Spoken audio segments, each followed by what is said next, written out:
Hello guys, welcome to my this video, and in this JavaScript tutorial just I will show you how to sum the object property and hold this sums in particular another property. So guys, first of all here just I will give you the example like what I'm trying to do. So where, and if I create an object, so obj is the variable name, this one you can write any name of this variable, and now I will create an object. So you know guys, curly braces to syntax of the object. And now here suppose I have some property that is a and the value is number, that is 2.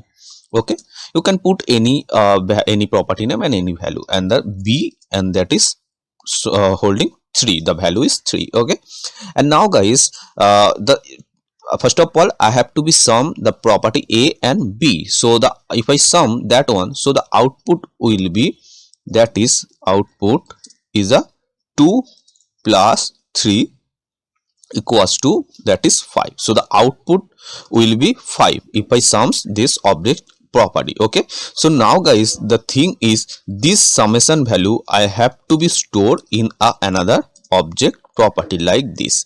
Okay, or maybe guys here it would be another some object property like suppose c is 4, and here is the d is 5, and like guys here just in the last object property value will be hold all the summation. Like here if I write the another object property that is called sum, and this sum object property will be hold all the summation value like 2 3 5 4 9 and 5 it's 14, this one, right? So how can do that? Okay, so first of all here just I will show with this two object property. So guys, actually I'm making this video because my one viewer asked me how can do that, so that's why I'm making this video, and this type of question you may face in the interview. So guys, now first of all I have to be sum this object properties value, right? So guys, how can do that? So here I will write a for, and for, so here let I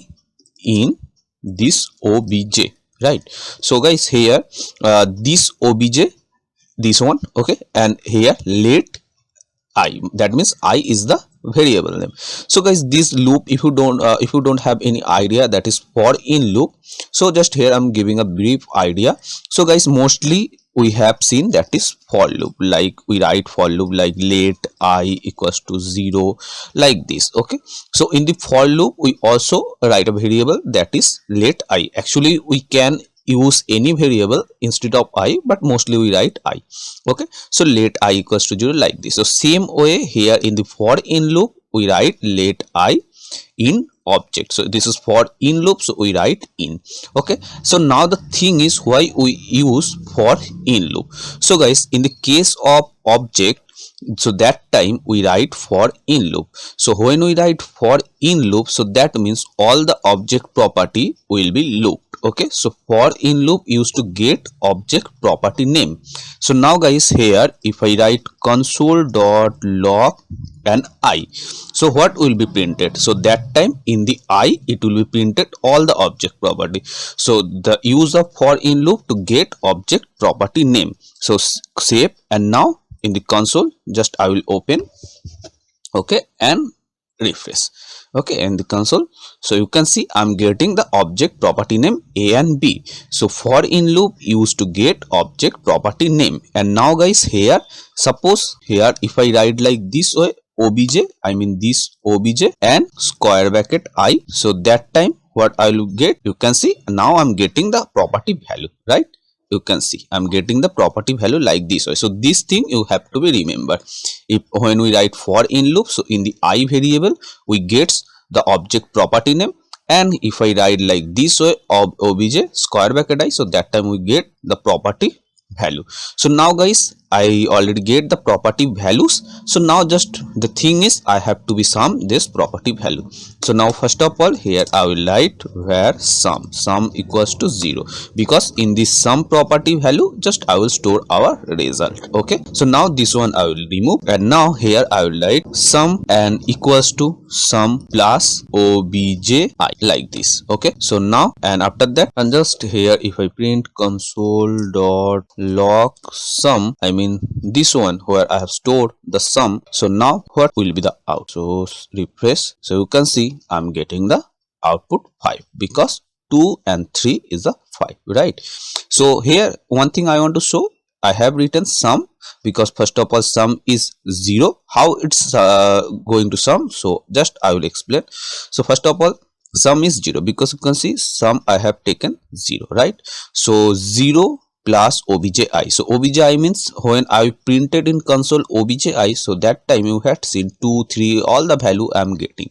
So first of all obj I will be 2, right? So 0 plus 2, that is 2. So first of all I mean 0 and here is the 2. So 0 and plus 2, the value is 2. So that 2 is storing in this sum.